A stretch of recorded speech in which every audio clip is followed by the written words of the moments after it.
বলছি চেয়ারম্যান সাহেব, কালিয়াগঞ্জে যে সমস্ত রাস্তাগুলো বেহাল হয়ে রয়েছে সেগুলো কাজ স্টার্ট হয়েছে দেখলাম। তো এগুলো কত টাকা ব্যয় হচ্ছে এবং কয়টা রাস্তার কাজ নতুন করে আবার শুরু হচ্ছে?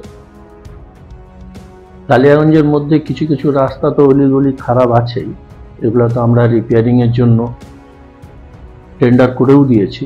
মেন দুটো রাস্তা নিয়ে আপনাকে যেটা বলছি, একটা কালীবাড়ির থেকে নিয়ে পিএন কুণ্ডু অবধি, আর পিএন কুণ্ডুর থেকে নিয়ে বাঁশতলা মোড় অবধি। দুই সাইডে দেখবেন আমি ড্রেন করছি। এর মধ্যে ডাকবাংলা রোড আমি ড্রেন কমপ্লিট করেছি, আর ডাকবাংলা রোড ড্রেন কমপ্লিট করার সাথে সাথে আমি রাস্তারও কাজ স্টার্ট করে দিচ্ছি। রাস্তার কাজটা আপনি দেখবেন যে 86,14,000 টাকার একটা টেন্ডার করেছি এবং কাজও স্টার্ট হয়ে গেছে। খুব দ্রুত এই রাস্তা কমপ্লিট করার চেষ্টা করছি আমি। তার সাথে সাথে কালিয়াগঞ্জ হসপিটাল রোডে, যেটা পিএন কুণ্ডুর থেকে নিয়ে বাঁশতলা অবধি যেটা বললাম, ড্রেন কমপ্লিটের দিকে আছে, কিছুটা ড্রেন বাকি আছে। যেমন পল্টু চৌধুরী থেকে নিয়ে আপনি ভি সাইকেল অবধি এই ড্রেনটা কমপ্লিট হলে, একটা আছে আরও একটা কীর্তিবাসের এখানটা একটু ঝামেলা আছে, ওনার সাথে একটা কথা বলে একটা ওটাও সুরাহা হয়ে যাবে। ওটাও আমি টেন্ডার দিয়ে দিচ্ছি 77,22,000 টাকাতে।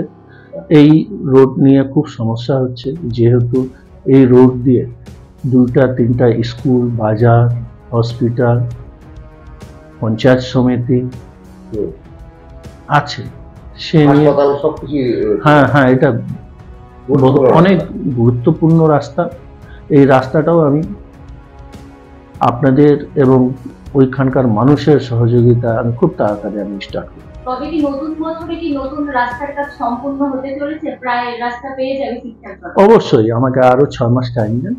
নতুন 24-এ দেখবেন প্রত্যেকটা রাস্তা আমি।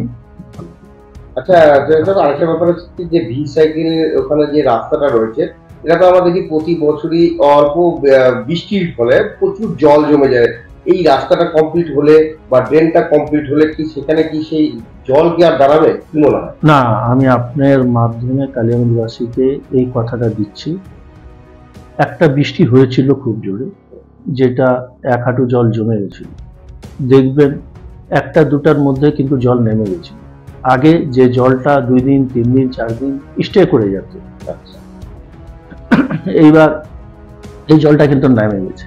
নামার মেন কারণ হলো কি, প্রত্যেকটা ড্রেনের সাথে ড্রেনের লিঙ্ক, হাই ড্রেনের সাথে যেটা ওর প্যারালাল ড্রেনগুলা বের হয়েছে, প্রত্যেকটা ড্রেনের সাথে প্রত্যেকটা ড্রেনের লিঙ্ক আমি করে দিয়েছি।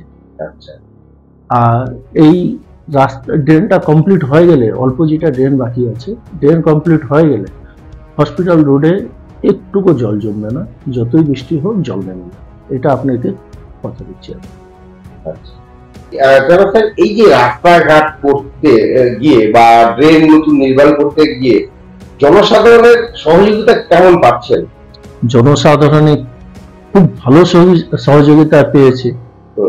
হসপিটাল রোডে আপনি দেখে যে একটা প্রাচীর নিয়ে সমস্যা ছিল, তো আমাদের থেকে মিউনিসিপ্যালিটির কর্মীর থেকে বেশি সাধারণ মানুষ, আপনারা রিপোর্টাররা আমাদের থেকে বেশি আপনাদেরকে দেখলাম যে আগ্রহী, যে না ড্রেনটা হোক, প্রাচীরটা ভেঙে দেওয়া হোক। আর আপনার পৌরসভার বিরোধী কাউন্সিলরদের ভূমিকা কেমন দেখছেন উন্নয়নের ক্ষেত্রে? না, উন্নয়নের ক্ষেত্রে এখনো অবধি কোনো জায়গা কোনো ডিস্টার্ব বা কোনো জায়গার বাধা ওনাদেরকে দেখিনি। এমনি একটা দল করতে গেলে উনিও একটা দল করেন, আমাদের মধ্যে যেটা বাদ বিবাদ থাকতেই পারে, কিন্তু উন্নয়ন ক্ষেত্রে এখন অবধি ওনারা কোনো আমাদেরকে ডিস্টার্ব করেন।